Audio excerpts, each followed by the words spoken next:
Ngược lại, xôm làm là con đom hạ cả là con than lơ con thò thòng cú con đại bỏ số liệu anh đang chuyển dẫn anh group siêu group để bạn đọc đa đo ngược lại dạng là ba trên ngược lại ngàyนี้គឺមានឱកាសដើម្បីមកចាំលែកនៅមេរៀនមួយដែលមានចំណងជើងថាជាន់នានបង្វែរការគិត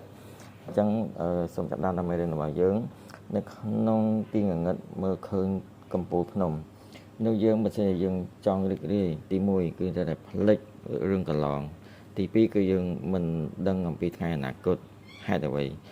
ពីព្រោះពេលដែលរឿងអីក៏ដោយយើងចងចាំរហូតត្រូវគេតែមួយកំភ្លៀងគឺយើងឈឺចាប់មួយជីវិតបាត់បង់ស្នេហាមួយដងគឺពិបាកមួយជីវិតពិបាកចិត្តមួយជីវិតត្រូវអត់គឺរស់នៅក្នុងការលំបាកផ្ទុយទៅវិញ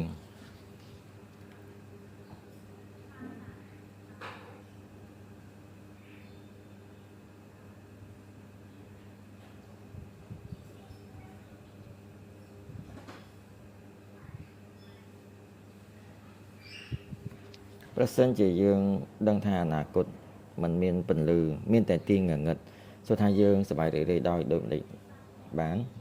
បិទភ្នែកយើងសាកគិតមើលប្រសិនជាយើងគឺជាពំដាយរបស់គេយើងដឹងថាកូនរបស់យើងថ្ងៃអនាគតរបស់គ្នាគឺនឹងអាចបាត់បង់ពន្លឺមើលមិនឃើញតែអ្នកគិតយ៉ាងដូចម្ដេចទៅ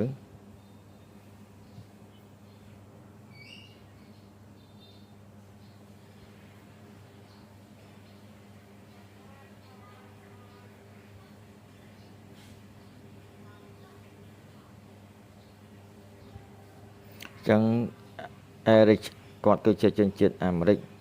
គាត់មានឈ្មោះអេរិកពីក្មេងគឺត្រូវពិនិត្យឃើញថាមានជំងឺពិការភ្នែកហើយជំងឺនេះគឺកាន់តែអាយុកាន់តែច្រើនគឺថាស្រទាប់ភ្នែកខាងក្រៅគឺនឹងបាត់បង់នៅពន្លឺពុកម្ដាយក៏បានលឺសូរសំឡេងហើយគឺដូចជាត្រូវរន្ទះបាញ់អញ្ចឹងគឺចិត្តគឺរបួសឈឺចាប់ដូចត្រូវកំបិតវះចឹងពុកម្ដាយគឺមានការតឹងរឹងចំពោះកូនអីវ៉ាន់នៅក្នុងផ្ទះដាក់កន្លែងណាក៏ដោយគឺត្រូវតែចងចាំកន្លែងដាក់អីវ៉ាន់នៅក្នុងផ្ទះរឿងដែលអីវ៉ាន់ដែលប្រើឲ្យភ្លាមគឺត្រូវតែដាក់ទៅកន្លែងដើមវិញភ្លាមបើមិនជាធ្វើប្រហែសអត់បានដាក់គឺត្រូវពិន័យពីពុកម្ដាយតែម្ដងក៏តែបងរបស់អេរិកវិញគឺម្ដាយឪពុកគឺមិនធ្វើអញ្ចឹងទេចំពោះបងគឺធ្វើអីក៏ដោយគឺអីវ៉ាន់គឺប្រើហើយគឺមិនបាច់ដាក់កន្លែងដើមទេហើយម្ដាយរបស់គាត់គឺទន់ភ្លន់ហើយនឹងស្រឡាញ់ដល់បងរបស់គាត់អញ្ចឹងអេរិកដែលជាកូនបាននៅក្នុងផ្ទះគឺមានអារម្មណ៍មួយមិនយុត្តិធម៌ទេ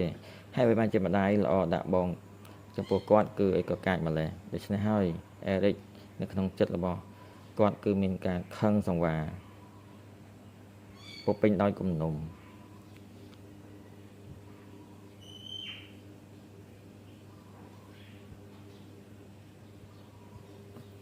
រហូតដល់អេរិកមានអាយុ15ឆ្នាំ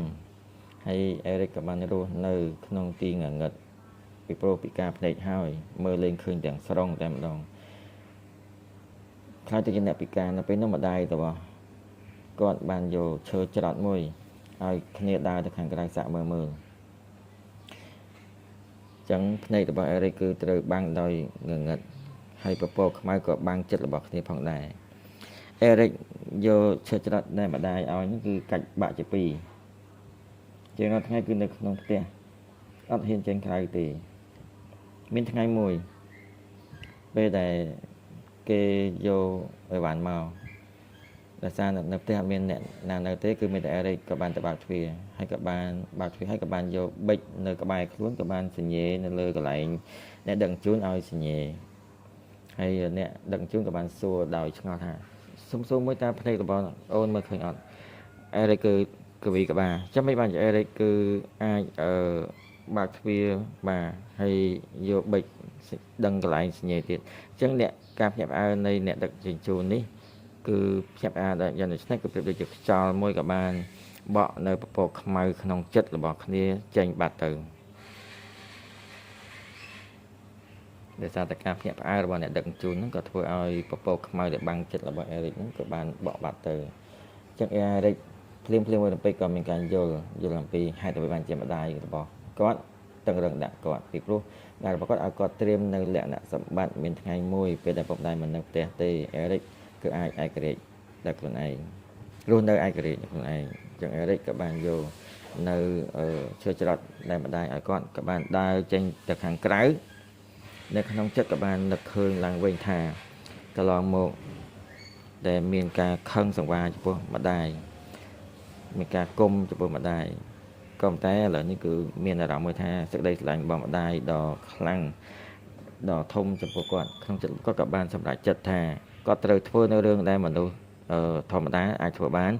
ហើយថែមទាំងគាត់អាចធ្វើឲ្យបានលើសពីមនុស្សធម្មតាគាត់ចង់ធ្វើនៅរឿងមនុស្សធម្មតាដែលមានភ្នែកមើលឃើញធម្មតាដែលយល់ឃើញថារឿងដែលមិនងាយធ្វើគាត់ប្រកាសជាធ្វើឲ្យបានគាត់ត្រូវតែបញ្ជាក់ប្រាប់ថាគាត់មានសមត្ថភាពអាចធ្វើបានដែលអាចតបស្នងនៅគុណដែលម្ដាយមានចំពោះគាត់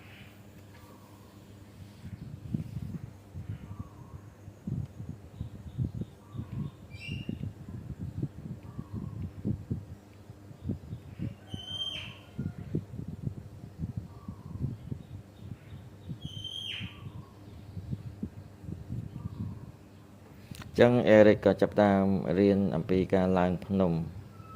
ក្រោយមកក៏បានខ្លាយទៅជាអ្នកកម្ពូលនៃការឡើងភ្នំហើយគាត់គឺជាអ្នកពិការភ្នែកគឺកាន់តែធ្វើឲ្យគេមានការចាប់អារម្មណ៍ដល់គ្នាភ្លាមមួយនឹងពេចម្ដាយរបស់គ្នាក៏បានចែកឋានបាត់ទៅអេរិកនៅក្នុងការឈឺចាប់ដែលបាត់បង់ម្ដាយក៏បានបដិញ្ញាចិត្តដ៏ធំមួយគាត់ត្រូវតែឡើងកម្ពូលភ្នំលើលោកនេះឲ្យបានយកសមិទ្ធផលមួយនេះដើម្បីតបស្នងសងគុណរំលឹកដល់ម្ដាយរបស់គ្នាអញ្ចឹងការឡើងភ្នំកម្ពូលភ្នំនៃពិភពលោកគឺចំពោះមនុស្សធម្មតាគឺជារឿងមួយលំបាកចំពោះមនុស្សធម្មតាក៏ប៉ុន្តែចំពោះគាត់គឺជាអ្នកពិការភ្នែកវិញគឺកាន់តែពិបាកទៀតល្អថងថាអេរិកគាត់មានមិត្តភ័ក្តិមួយក្រុមដែលជាអ្នកឡើងភ្នំក៏បានធ្វើនៅ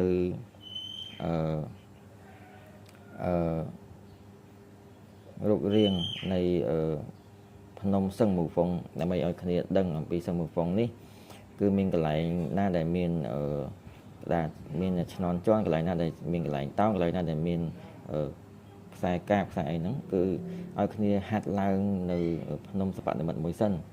ទើបឲ្យគ្នាទៅឡើងភ្នំពិតប្រាកដគឺឲ្យគ្នាវឹកហាត់ខ្លួនឯងឲ្យមានកម្លាំងកាយសម្បទាបានខ្លាំងនៅក្នុងការឡើងភ្នំសឹងមូហ្វុងហ្នឹងនៅពេលដែលឡើងភ្នំសឹងមូហ្វុងនេះគឺថាមានរឿងដ៏លំបាកដែលអាចដែលត្រូវឆ្លងកាត់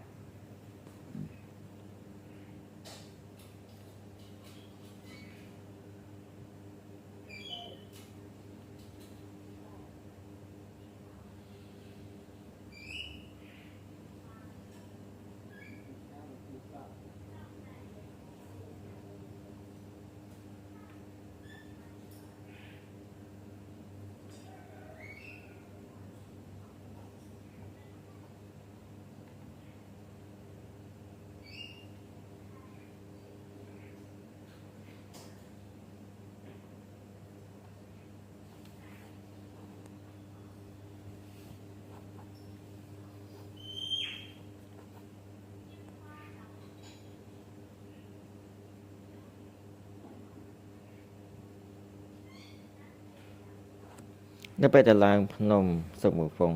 គឺថាមានចន្លោះដុំតកបើសិនជាជន់ខុយ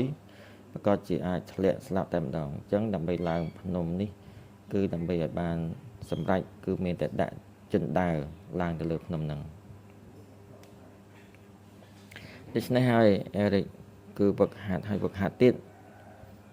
ដើម្បីឲ្យជើងរបស់គ្នាគឺអាចជន់នៅលើឈ្នន់ចិនដាវនេះឲ្យបានមាំគឺឲ្យគ្នាមានកម្លាំងជើងនឹងនៅក្នុងការឡើងភ្នំចុងក្រោយអេរិកគឺឆ្លងកាត់នៅចន្លោះដុំតកជាច្រើនហើយនឹងជញ្ជាំងតកជាច្រើនហើយបានពុះពៀនៅការលំបាកនៅលើភ្នំគាត់យកឆន្ទៈដល់មើងម៉ាត់ដល់មុតមករបស់គាត់គឺថាអត់មានរាថយរហូតដល់ថ្ងៃ25ខែ2គឺថាគាត់បានឡើងលើភ្នំសឹងមូហ្វុងគាត់គឺជាអ្នកទី1ដែលអាចឡើងនៅលើភ្នំសឹងមូហ្វុងដែលជាអ្នកពិការម្នាក់អ្នកទី1បាទចឹងអ្នកពិការម្នាក់ដែលឡើងលើភ្នំសឹងមូហ្វុងបានគឺជា Eric នឹងឯង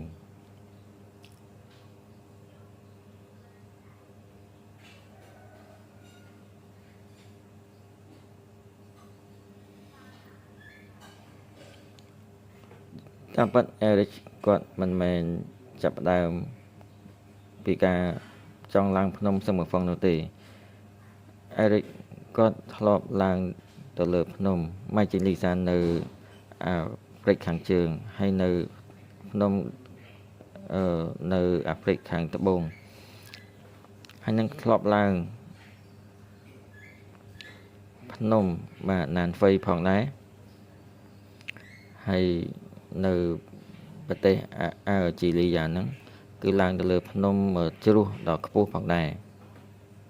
អញ្ចឹង Eric គាត់ឡើងលើភ្នំច្រើនគ្រប់កន្លែងលើពិភពលោកគាត់គឺជាអ្នកដែលទទួលបានរង្វាន់ច្រើនគឺដូចជាបាទរង្វាន់សេចក្តីក្លាហានដ៏ធំជាងគេអ្នកគឺគាត់គឺជាអ្នកកីឡាករពិការភ្នែកម្នាក់ដ៏អស្ចារ្យគាត់យកការឡើងភ្នំនេះដើម្បីយកមកបដិបដាដល់កូនក្មេងដែលជាអ្នកពិការភ្នែកនេះគឺត្រូវយកកម្លាំងក្នុងខ្លួនដើម្បីកសាងនូវជំនឿចិត្ត Eric គាត់បាននិយាយថានៅពេលដែលគាត់ឡើងលើភ្នំសឹងមួយហ្វុងនោះគឺនៅក្នុងមួយរំពេចនោះក៏បានឮសូរសំឡេងពីគុំតិចម្ដាយក៏បាននិយាយប្រាប់គាត់ថាឬសំឡេងម្ដាយនិយាយប្រាប់គាត់ថាជីវិតគឺខ្លាយជាអ្នកបង្កើតអនាគតខ្លួនឯងអញ្ចឹងដូចថាម្ដាយរបស់គាត់មិនបានឃើញគាត់ដោយបាទភ្នែកស្រស់ក៏ពិតមែនប៉ុន្តែមុននឹងម្ដាយគាត់ចែកឋានគឺម្ដាយគាត់ជាជឿជាក់ក្នុងចិត្តម្ដាយគាត់ថា Eric គាត់ជារស់នៅបានល្អចំពោះម្ដាយម្នាក់គឺកូនខ្លួនឯងអាចបានឡើងទៅលើកំពូលភ្នំលើពិភពលោកនេះគឺគាត់ជាមោទនភាពណាស់ហើយម្ដាយគាត់គឺជឿជាក់ថា Eric គឺគាត់អាចទទួលបាននៅជីវភាពដ៏ល្អប្រសើរ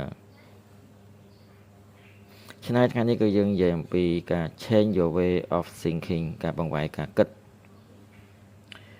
គឺយើងមកមើលនេះ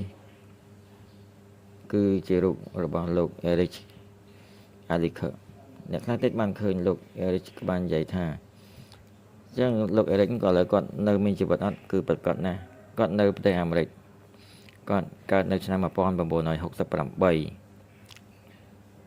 កើតឆ្នាំ68ហើយយើងមើលរឿងខាងលើនេះដឹងរឿងរបស់គាត់ហើយយើងគិតមើលមានមនុស្សពិការភ្នែកជាច្រើនលើពិភពលោកចុះហេតុអ្វីបានជាលោក Eric តែជារឿងយើងត្រូវយកមកនិយាយនៅក្នុងចិត្តរបស់លោក Eric ក្នុងចិត្តរបស់គាត់គឺជាអ្នកដែលដឹកជញ្ជូនគឺធ្វើឲ្យគាត់មានការបង្វែរគំនិតនៅក្រោយការបង្វែរគំនិតនេះតើមានធម៌ពលអ្វីដែលអាចឲ្យលោក Eric គឺអាចមានកម្លាំងដើម្បីបង្វែរការគិតរបស់គាត់បាននោះ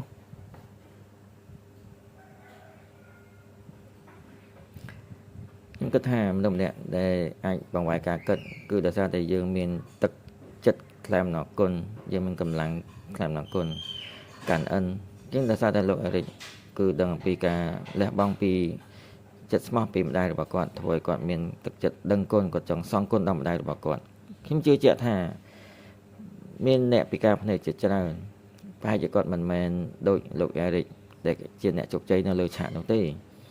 ក៏ប៉ុន្តែអ្នកពិការភ្នែកទាំងអស់នោះគឺត្រូវតែមានកម្លាំងដឹងគុណមួយដែលអាចឲ្យប្រកបនៅក្នុងការរស់នៅរបស់ប្រកបគឺមានការបង្វែរការគិតបើទោះជាប្រកបមិនដូចនឹងមនុស្សដែលមានកាយសម្បទាគ្រប់លក្ខណៈក៏តែប្រកបគឺមានភាពជោគជ័យរបស់ប្រកបអញ្ចឹងយើងមកមើលយើងអំពីបាទរឿងមួយទៀតគឺនៅពេលដែលបដិបដាដល់គ្រូសិក្សាធម៌នោះគឺសិស្សជនតាយើងបានចូលរួមអញ្ចឹងព្រះគ្រូជីកុងក៏បានចូលរួមហើយបានសួរដល់អ្នកនរគ្នាពេលព្រះអង្គចូលរួមថាចង់បានដំឡងក្តៅដៃសំលឹកដៃហើយខ្ញុំគិតថាតើនរណាគេម្នាក់ដែលចង់បានដំឡងក្តៅដៃហើយជឿជាក់ថាគ្រូសិក្សាធម៌ជាច្រើនក៏មានការគិតដូច្នោះដែរគឺដូចជាគ្មានអ្នកគេចង់បាននោះទេអញ្ចឹងសិស្សជនតាយើងឃើញអត់មានអ្នកគេលើកដៃព្រះអង្គក៏បានសួរបន្តទៀតថាអញ្ចឹងព្រះអង្គសួរនៅវិធីសាស្ត្រមួយទៀតអ្នកណាដែលចង់ឡើងលើមេឃសំលឹកដៃអ្នកណាចង់ឡើងលើមេឃ គឺចង់ទៅធ្វើចង់ធ្វើជាព្រះលើកដៃអញ្ចឹងគេក៏លើកដៃគ្រប់គ្នាអញ្ចឹងរឿងមួយនេះគឺខ្ញុំបាននឹកឃើញថាការប្រៀបធៀបនេះរបស់ព្រះគ្រូជីកុងបាននិយាយថាតើដំឡូងក្តៅដៃនេះគឺជារបស់អ្វីដំឡូងក្តៅដៃគឺជាគុណដែលព្រះថាលើបានប្រទានជូនដល់អ្នកដែលនៅលើភ្នំតកកដោយសារតែនៅលើភ្នំតកកនេះល្ងាជាបើសិនជានៅលើភ្នំតកកដែលអត់មានអីហូបតែមានដំឡូងក្តៅដៃមួយយើងមិនចាំបាច់ទៅកម្ដៅទេអញ្ចឹងយើងគ្រាន់តែត្រៀមនៅចានមួយដែលអាចយកមកដាក់ដំឡូងក្តៅដៃនេះអញ្ចឹងយើងអាចហូបនៅដំឡូងដ៏ក្តៅនៅទីធ្លាក់តកកនៅលើភ្នំនោះឯងហូបដោយសប្បាយរីករាយអញ្ចឹងយើងអាចដឹងថាអ្វីដែលព្រះបរមគ្រូសុជនដែលបានប្រៀបធៀបអំពីដំឡូងក្តៅដៃនេះគឺចង់ប្រៀបធៀបអំពីនៅការរស់នៅរបស់យើងរឿងជាច្រើនដែលយើងយល់ឃើញថារឿងដែលលំបាករឿងដែលស្មុគស្មាញឧបសគ្គជាច្រើនតាមការពិតរឿងទាំងអស់នេះគឺមានរូបមួយមានមុខពីរអញ្ចឹងមកផ្ទៀងផ្ទាត់ជាមួយនៅមេរៀនរបស់យើងថ្ងៃនេះដែលតកតងរឿងការជន់នានគឺការបង្វែរការគិត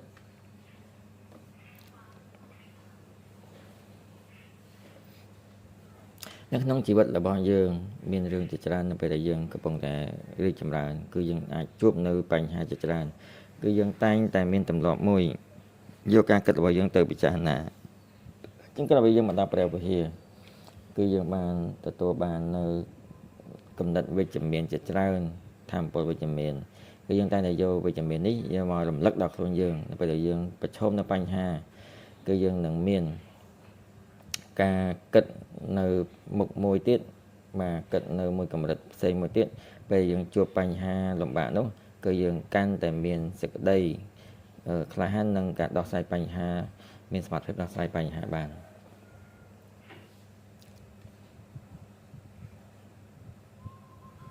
ឥឡូវនេះគឺនៅមន្ទីរពេទ្យគឺតែតែលើកទឹកចិត្តបាទមគ្គទេសដល់អ្នកជំងឺគឺនៅក្នុងចំណុចចុងក្រោយនៃជីវិតរបស់ពួកគាត់គឺមានការអរគុណនិយាយពាក្យស្រឡាញ់និយាយពាក្យសំទោសនិយាយពាក្យលាអ្នកនរគ្នាតែអ្នកជំងឺនៅក្នុងចិត្តគឺគ្មានវិបដិសេរីហើយក៏បានសល់ទុកឲ្យអ្នកដែលមានជីវិតជាសមាជិកក្រុមគ្រួសារនេះគឺថាមានការលើកទឹកចិត្តដល់ពួកគាត់ក៏ប៉ុន្តែមនុស្សយើងនៅក្នុងការរស់នៅគឺបានបន្សំនៅសេចក្តីស្រឡាញ់គំនុំគុំកូនច្រើននៅក្នុងរយៈពេលខ្លីដែលនិយាយពាក្យខាងលើទាំង4នេះគឺមិនងាយស្រួលក្នុងការនិយាយនោះទេជាពិសេសគឺនៅពេលដែលអ្នកជំងឺមិនអាចទទួលយកនៅជំងឺរបស់ខ្លួនឯងដែលខ្លួនឯងបាទចិត្តនឹងដល់ថ្ងៃអវសានហើយអញ្ចឹងចិត្តដល់ថ្ងៃស្លាប់និយាយពាក្យខាងលើទាំង4នេះគឺពិបាកហើយពិបាកខ្លាំងមែនតើអញ្ចឹងអាចគាត់គឺជាអ្នកដែលតកែសហគ្រាសមួយគាត់គឺជាអ្នកដែលកាន់ខាងគណនេយ្យគាត់ទទួលនៅជំងឺគាត់មានជំងឺមហារីកសួតពេលគាត់មានជំងឺ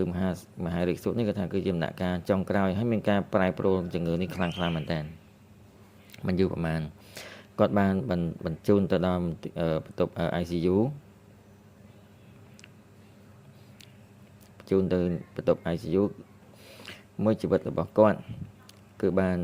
ដាក់សញ្ញាខណ្ឌភ្លាមបន្ទោសនរណាគេតែនរណាគេក៏មិនអាចទទួលយកបានដែរសិនជាធ្លាក់នៅលើខ្លួនគាត់អញ្ចឹងលោកអាចារ្យនេះគាត់គឺជាប្រធានគណនេយ្យមួយនៅក្នុងសហគ្រាសធំអញ្ចឹងម្ដាយអញ្ចឹងប្រពន្ធរបស់គាត់គឺឲ្យគាត់បាទសាក់លបងថាឲ្យគាត់ទទួលយកនៅជំងឺរបស់គាត់អញ្ចឹងថាពេលដែលជំងឺគាត់គឺកាន់តែធ្លាក់ចុះកាន់តែធ្ងន់ទៅអញ្ចឹងក្លិកនំថយកាក៏បានមើលថែដល់គាត់បានលើកចិត្តដល់គាត់ហើយក៏បានមើលឃើញលោកអាចារ្យនេះគឺទទួលបានបាទនៅរឿងពិតបាទស្ថានភាពពិតរបស់ជំងឺរបស់គាត់អញ្ចឹងក្លិកនំថយកាក៏បានសួរគាត់ថាក្នុងចិត្តមានរឿងណាដែលដាក់មិនចុះហើយក៏មានរឿងដែលស្ដាយក្រោយអីអត់អាចារ្យក៏បាននិយាយប្រាប់ក្លិកនំថយកាថាចំពោះបងប្អូនរបស់គាត់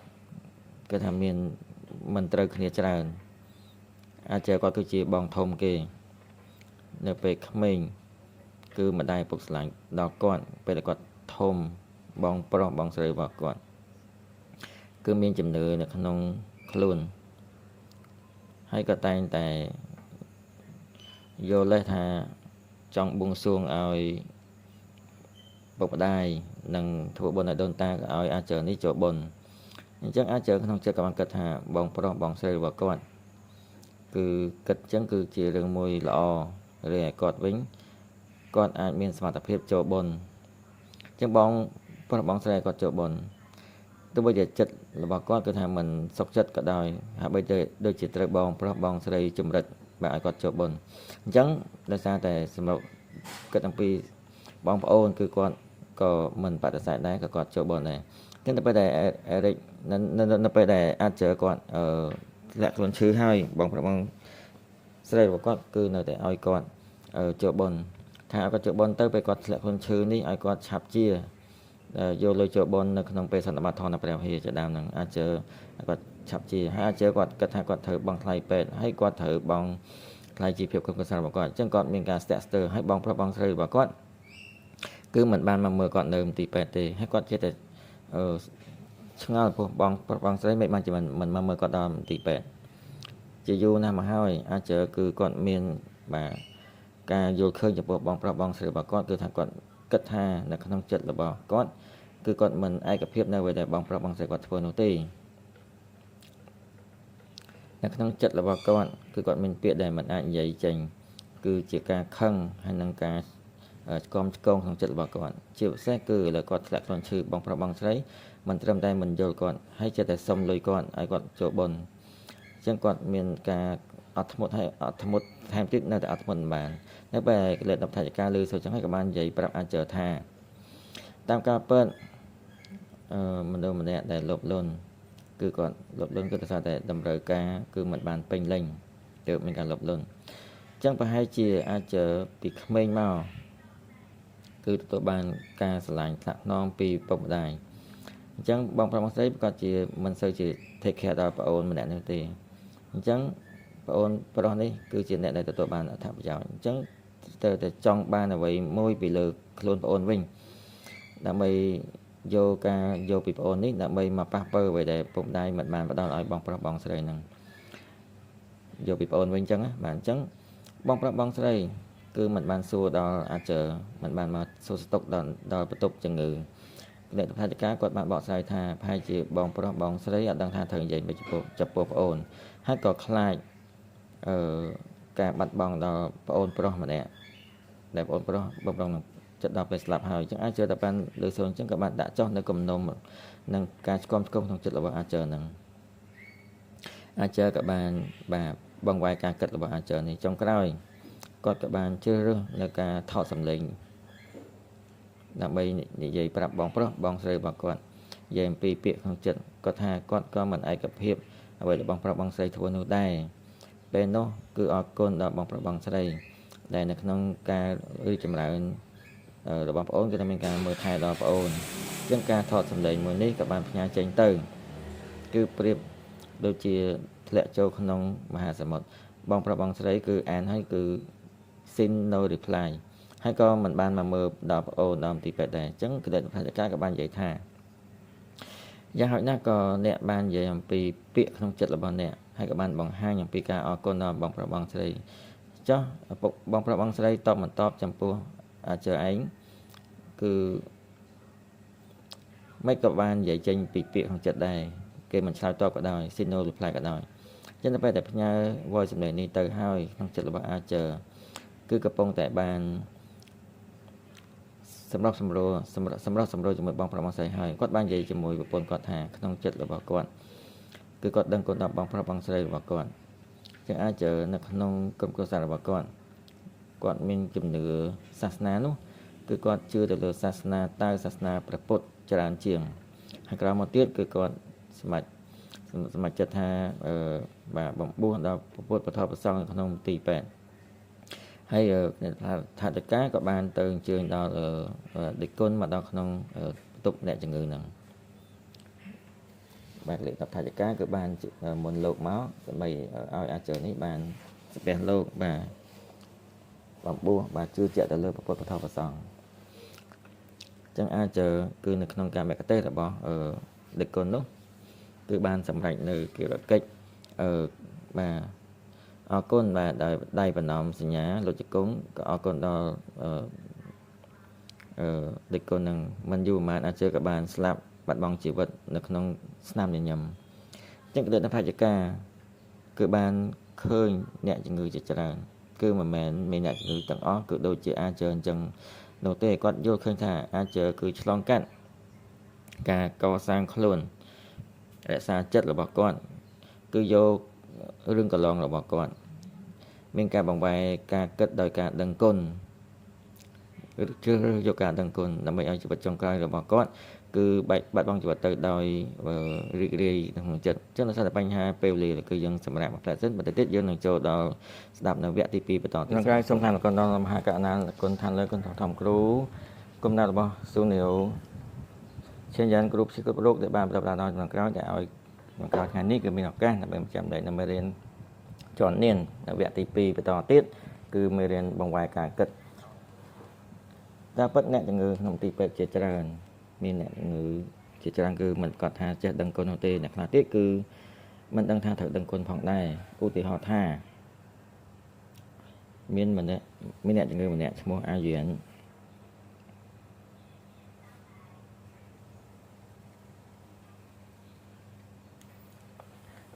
នគឺមាន2/3នៃពេលវេលាគឺរស់នៅក្នុងទីពេទ្យគឺមានជំងឺមហារីកសួតបាទអញ្ចឹងពេលដែលអាយនៅក្មេងគឺថាបោកប្រាស់គេកុហកគេគឺមិនត្រឹមតែចំពោះអ្នកក្រៅស្ពើតែ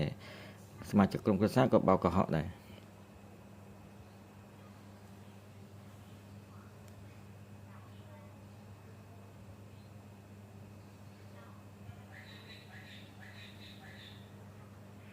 គឺគាត់ត្រូវទារលុយពីអ្នកផ្ទះបើថាយកលុយពីអ្នកផ្ទះកើតគឺបោកកុហកភូតភរអញ្ចឹងអាយៀនម្ដាយរបស់គាត់គឺចេះតែនិយាយមានការពិបាកចិត្តចំពោះកូនប្រុសម្នាក់នេះហើយម្ដាយរបស់គាត់គឺពិបាកចិត្តដល់ថាស្លាប់អញ្ចឹងបងប្អូនរបស់អាយៀនគឺចំពោះអ្នកដែលធ្វើឲ្យម្ដាយគាត់ស្លាប់នោះគឺថាតែងតែមានការកិច្ចវេះពីអាយៀននេះមិនចង់ជួបទេនៅពេលអាយៀនគឺចូលទីពេទ្យគឺបងប្អូនគិតថាប្រហែលជាល្បិចទៀតហើយចូលពេទ្យដើម្បីចង់បានលុយពីសមាជិកក្រុមគ្រួសារអញ្ចឹងក្នុងចិត្តអាយៀនគឺគាត់បន្ទោសអ្នកផ្ទះបន្ទោសសង្គមយល់ឃើញថាអ្នកនរគ្នាគឺមិនក៏បីនឹងគាត់ថ្ងៃនេះគាត់អាចធ្លាក់ចូលទីពេទ្យគឺដោយសារតែគេអ្នកបកអាយៀនក្នុងមាត់គឺថាគ្មានពាក្យណាវិជ្ជមាននោះទេនិយាយចេញមកហើយក៏មិនអាចនិយាយពាក្យអរគុណនៅពេលដែលសមាជិកក្រុមគ្រួសារធ្វើល្អចំពោះគាត់អញ្ចឹងកលិទ្ធផលការឬសូនអញ្ចឹងឃើញអញ្ចឹងគឺពេលវេលារបស់អាយៀនគឺមិនយូរទៀតទេក៏តែអាយៀនវិញគឺជារាល់ថ្ងៃគឺមានការបន្ទោសនេះបន្ទោសនោះរហូត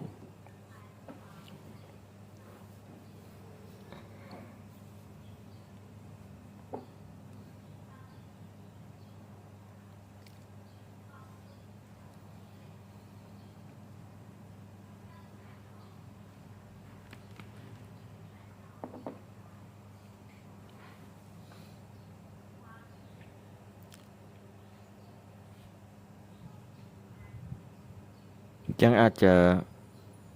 មានការគិតគឺធ្វើឲ្យគ្នាឈឺចាប់ដោយការគិតអញ្ចឹងអាយៀននេះគឺគាត់ឈឺចាប់ដោយសារការគិតគឺដូចជាជាប់ឃុំនៅក្នុងការគិតមិនត្រឹមត្រូវក្នុងស្ថានភាពការគិតខុសនេះគឺគ្មានអ្នកគេជួយគាត់បានទេអញ្ចឹងហើយអាយៀនគឺគាត់បាត់បង់ជីវិតទៅដោយឯកោបើថាបងប្អូនរបស់គាត់មានការសោកស្ដាយចំពោះបងប្អូនម្នាក់នេះក៏តែភាគច្រើនគឺបងប្អូនរបស់គាត់ប្រកាសជាសប្បាយចិត្តនឹងបាត់នឹងមនុស្សម្នាក់ដែលបង្ករឿងជឿថាក្នុងការរស់នៅរបស់យើងមានការយកមិនទៅនៅគេឈ្មោះផលប្រយោជន៍អំណាចពាក្យថាវ៉ាន់ប៉ានតែពុជោជយោយេសុយសិនអ្វីយកទៅពំរួចមានតែកម្មតាមខ្លួនអ្វីដែលយើងអាចយកទៅគឺមានតែចិត្តមេត្តាករុណាចិត្តបញ្ញាចិត្តបុណ្យកុសលសេចក្តីស្លាប់មួយនេះធ្វើឲ្យយើងចំពោះការរស់នៅរបស់យើង ចំពោះនៅក្នុងការរស់នៅក្នុងសង្គមនេះគឺនឹងទៅតាមយើងពេលដែលយើងស្លាប់អ្វីអាចយកទៅជាមួយគឺមានតែចិត្តមេត្តាករុណាបុណ្យកុសលទើបយើងអាចយកទៅនៅក្នុងជីវិតនៅជាតិខាងមុខរបស់យើងបន្តទៀតបាន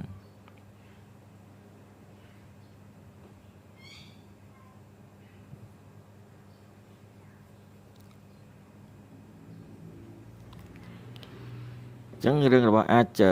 គឺប្រាប់ឲ្យយើងបានដឹងនៅការគិតពិចារណាយ៉ាងស៊ីជម្រៅថានៅក្នុងការរស់នៅរបស់យើងគឺត្រូវជាប់ឃុំដោយគំនិតរបស់យើងគំនិតបែបដូចនេះគឺយើងតែងតែយល់ឃើញថាការគិតរបស់យើងការយល់ឃើញរបស់យើងត្រឹមត្រូវគឺដូចជាចំណងក្រោយគឺតែងតែយល់ឃើញថាប្រទះឃើញថាគំនិតនិងការគិតរបស់ចំណងក្រោយគឺអត់មានហេតុផលគឺគ្រាន់ជាការគិតរបស់ចំណងក្រោយគិតទៅគឺតាមចិត្តខ្លួនឯងហើយរៀងស្រួលចិត្តក៏ដូចជាអាយឿនអញ្ចឹងគឺបន្ទោសមេបន្ទោសដីយល់ឃើញថាអ្នកណាក៏ដោយគឺមិនក៏បីនឹងគាត់អញ្ចឹងយើងឆ្លងកាត់នៅរឿងរបស់អាយឿននេះដើម្បីឲ្យខ្លួនយើងមកពិចារណាខ្លួនយើងថាតើគំនិតរបស់យើងគឺយើងត្រូវតែរំលឹកដល់គ្នាដើម្បីគ្នាមានការផ្លាស់ប្ដូរការគិតฉะนั้นនៅក្នុងពុទ្ធកាលរបស់ព្រះក៏បានលើកទឹកចិត្តដល់យើងពុទ្ធកាលរបស់ព្រះក៏លើកទឹកចិត្តដល់យើងនៅក្នុងការរស់នៅហើយយើងត្រូវយកទៅដាក់នៅរឿងណាខ្លះដែលក្នុងការរស់នៅរបស់យើងនៅក្នុងភិក្ខុសង្ឃរបស់ព្រះសម្មាសម្ពុទ្ធគឺមានពលលោចនានេះគឺថាពេលតែមុននឹងបួសពលលោចនាគាត់គឺជាអ្នកដែលល្បីនៅក្នុងសង្គមតើគាត់ធ្វើយ៉ាងដូចម្ដេចដែលខ្លាចទៅជាមនុស្សដែលគេឃើញគេមិនចូលចិត្តអ្នកដែលល្បីក្នុងសង្គមគឺខ្លាចទៅជាមនុស្សដែលគេគោរពគឺជាព្រះអរហន្តមួយអង្គដែលជាបានអ្នកបួសរឿងរបស់គាត់គឺធ្វើឲ្យគេស្ដាប់ទៅគឺថាឈឺចាប់ហើយក៏មានការគោរពដល់គាត់អញ្ចឹងពលរចនាគាត់កើតនៅក្នុងក្រុមគ្រួសារអ្នកមានដែលនៅក្នុងក្រុមគ្រួសារពលរចនាបាទក្រុមគ្រួសារអ្នកមានបាទគាត់គឺជានារីម្នាក់គឺអាយុ16ឆ្នាំពុកម្ដាយគឺនឹងឲ្យគាត់រៀបការពីពាមួយដ៏ល្អក៏តែនឹកសំដៅថាគាត់ឆ្លាញ់ដល់អ្នកបម្រើប្រុសនៅផ្ទះរបស់គាត់ក៏បានរត់ចោលផ្ទះជាមួយអ្នកបម្រើប្រុសនៅក្នុងក្រុមគ្រួសាររបស់គាត់អញ្ចឹងពលរចនាគឺជាដូនជីបាទដែលរក្សាសិលនៅក្នុងសម័យព្រះសម្មាសម្ពុទ្ធនៅក្នុងសម័យព្រះសម្មាសម្ពុទ្ធនេះគឺពលរចនាគឺជាកូនស្រីអ្នកមានបាទដែលរត់តាមអ្នកបម្រើប្រុសនៅក្នុងក្រុមគ្រួសាររបស់គាត់នៅពេលអាយុ16ឆ្នាំពុកម្ដាយចង់រៀបអាពាហ៍ពិពាហ៍ឲ្យគ្នាតែគ្នារត់ចោលចឹងទៅពេលដែលគ្នាការហើយក៏មានកូនហើយក៏ចាប់ដើមមានការបារម្ភចំពោះកូនគឺចង់ត្រឡប់ទៅផ្ទះដើម្បីកើតក៏តែប្តីគឺខ្លាចត្រូវដាក់ទណ្ឌកម្មក៏អត់ហ៊ានទៅទេពេលតែមានកូនទី2ចិត្តដល់ពេលប្រសូតនាងក៏មានការបារម្ភនៅពេលនេះប្តីរបស់គាត់ឯកភាពទៅជាមួយគ្នាទៅផ្ទះម្ដាយកន្លែងវិញពេលដែលប្តីប្រពន្ធត្រឡប់ទៅផ្ទះខ្លួនឯងក៏ជួបខ្យល់ព្យុះប្តីរបស់គាត់ទៅរកកន្លែងជ្រោកទៅរកយូរអត់បានមកវិញអញ្ចឹងពលរដ្ឋណាគឺនៅក្នុងទីវាលហោស្ថាននោះក៏បានបង្កើតកូនទី2នឹងចេញមកហើយក៏បានយកកូនតូចហើយនឹងកូនដែលទើបតែកើតនេះទៅស្វែងរកប្តីដើរមិនយូរប្រហែលក៏បានឃើញប្តីរបស់គាត់គឺដូរនៅលើផ្លូវអញ្ចឹងប្តីរបស់គាត់គឺត្រូវពោះចឹកហើយសាកសពក៏ត្រជាក់អស់ហើយអញ្ចឹងពលរដ្ឋណាក៏អត់មានមធ្យោបាយក៏បានយកកូនទាំងពីរត្រឡប់ទៅផ្ទះម្ដាយខ្លួនឯងវិញពេលដែលត្រឡប់ទៅផ្ទះខ្លួនឯងគឺនាងបានជួបបាទការបាទទឹកចំនួនជន់គឺអត់អាចយកកូនទាំងពីរឆ្លងទន្លេបាននោះទេអញ្ចឹងក៏បានយកកូនច្បងនេះបាទដាក់នៅលើច្រាំង ហើយក៏បាន3កូនតូចនេះក៏បានឆ្លងទន្លេសិនពេលឆ្លងទន្លេហើយក៏បានដាក់កូននៅលើច្រាំងកូនទុំកើតហ្នឹងហើយក៏បានត្រឡប់មកដើម្បីយកកូនបងនឹកស្មានម្ដងថាពេលដែលដើរដល់ពាក់កណ្ដាលទន្លេនោះ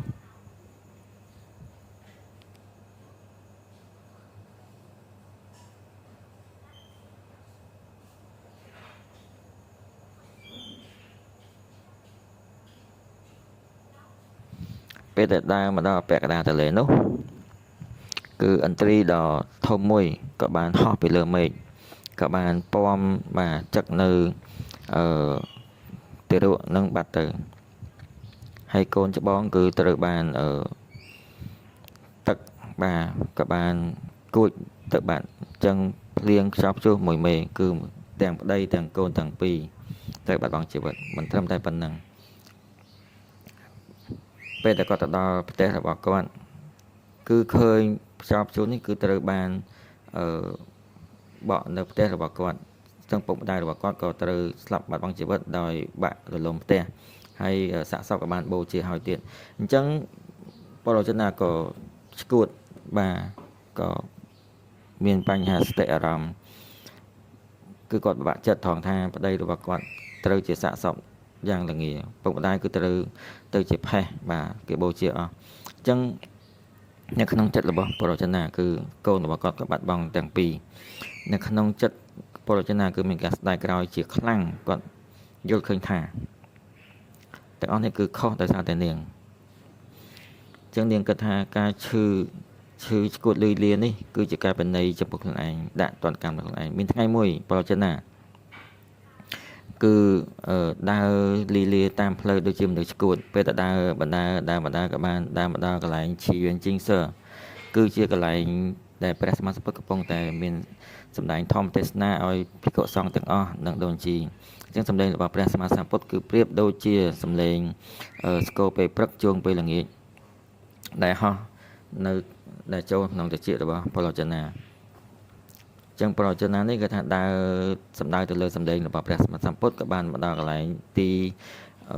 ឆាកបាទព្រះសម្មាសម្ពុទ្ធដោយសារតែមនុស្សដែលល្បីគឺចូលមកដល់ទីកន្លែងគឺធ្វើឲ្យគេភ្ញាក់ផ្អើលទាំងអស់គេថាអូបរោចនាមកហើយអ្នកខ្លះក៏បានចង់ដេញនាងចេញបរោចនាក៏ត្រូវបានព្រះសម្មាសម្ពុទ្ធបកដៃហើយថាម៉េចនេះបរោចនាកុំតាណាគួយទៅទីនេះហើយបរោចនាក៏បានស្ដាប់តាមព្រះសម្មាសម្ពុទ្ធដែលព្រះអង្គមានប្រតិការថាឲ្យអង្គុយនាងក៏បានមើលឃើញព្រះសម្មាសម្ពុទ្ធដែលមានព្រះភ័ក្ត្រដ៏ចិត្តមេត្តាករុណាក៏អត់ធ្មត់មិនបានអត់ទ្រាំបានក៏បានយំថាប្តីរបស់កណាគឺចែកឋានបាត់ហើយពុកម្ដាយក៏ចែកឋានហើយប្តីគឺត្រូវជាសាកសពដល់រងាពុកម្ដាយគឺត្រូវបានបូជាកូនគឺស្លាប់ទាំងពីរអញ្ចឹងព្រះសម្មាសម្ពុទ្ធក៏ងក់ក្បាលហើយព្រះអង្គមានប្រតិការថាមិនមែនជាកំហុសរបស់បរោចនាទេកូនជួយមិនបាន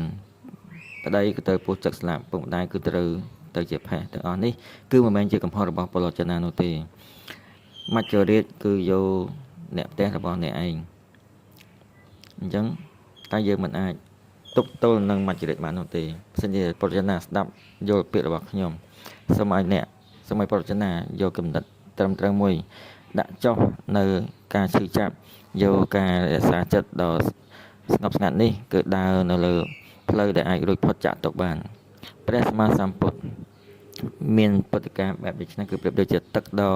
ថ្លាឆ្វង់គឺធ្វើឲ្យសម្អាតឲ្យយ៉ាងស្អាតនៅភាពកខ្វក់ដែលនៅជុំវិញខ្លួនរបស់បរោចនាដែលជាយូរណាស់មកហើយព្រះសម្មាសម្ពុទ្ធគឺបានធ្វើឲ្យបរោចនាគឺខ្លាយទៅជាដូនបាទបួសជាដូនជីរៀនសូត្រជាមួយភិក្ខុសង្ឃទាំងអស់អញ្ចឹងបរោចនាគឺជាអ្នកដែលខិតខំប្រឹងប្រែងរក្សាសិលគឺកាន់សិក្ខាបទយ៉ាងល្អ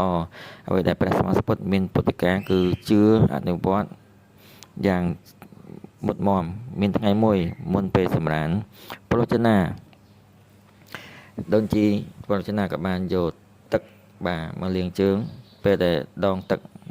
បាទមួយផ្តិលចាក់នៅលើជើងក៏បានឃើញទឹកហូរមួយស្ទុះក៏បានបាទស្រុតបាទលុបចូលក្នុងដីហើយក៏បានយកទឹកមួយ ផ្ទិលទៀតចាក់នៅលើជើង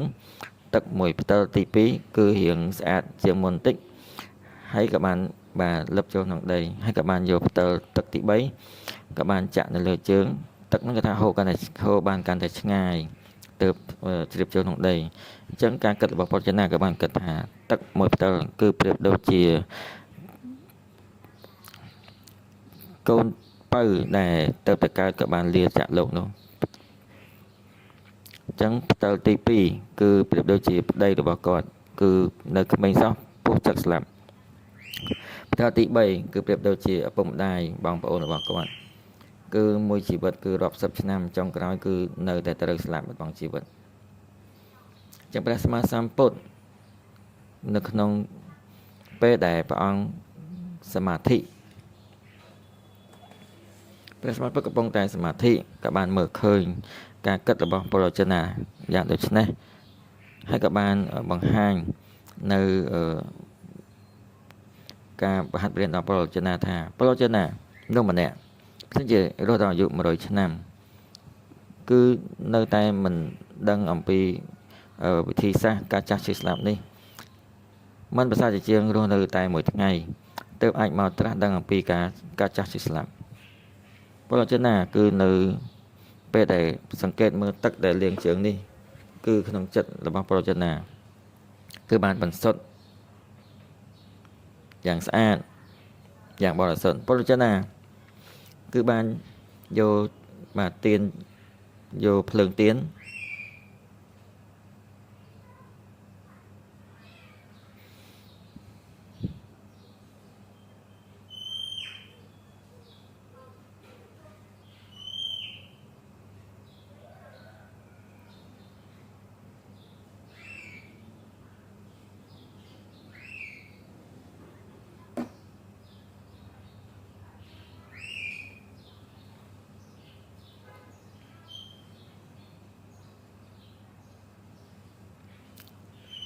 ចឹងពលរចនាក៏បានយកទៀនឡើងក៏បានដើរទៅដល់មុខក្រែហើយក៏បានយកម្ជុលក៏បានយកបណ្ដោចង្គៀងនេះឡើងមកដល់ពេលដែលបណ្ដោចង្គៀងនេះរលត់ពលរចនាគឺក្នុងចិត្តគឺទទួលបាននៅការត្រាស់ដឹងក៏បានទទួលបាននៅការត្រាស់ជាព្រះអរហន្ត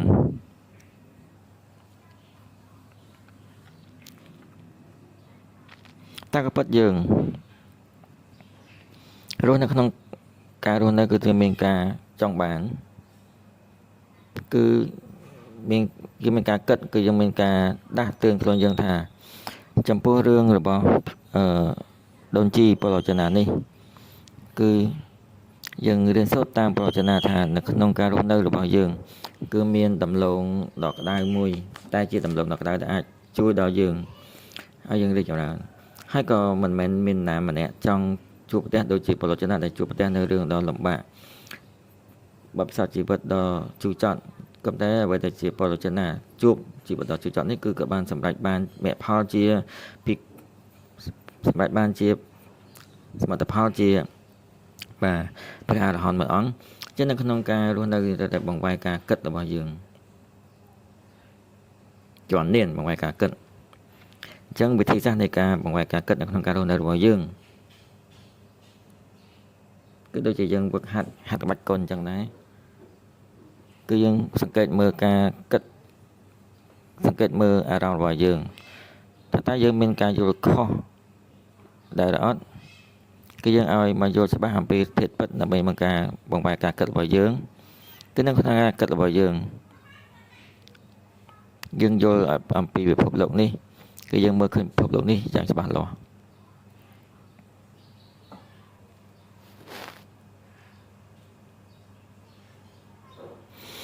ខ្លាយចិត្តគំនិតរបស់យើងចឹងយើងអាចសង្កេតមើលចិត្តរបស់យើងថាគំនិតរបស់យើងនៅពេលដែលយើងមានគំនិតមិនត្រឹមត្រូវពេលយើងមើលឃើញគឺសឹងតែជាគំនិត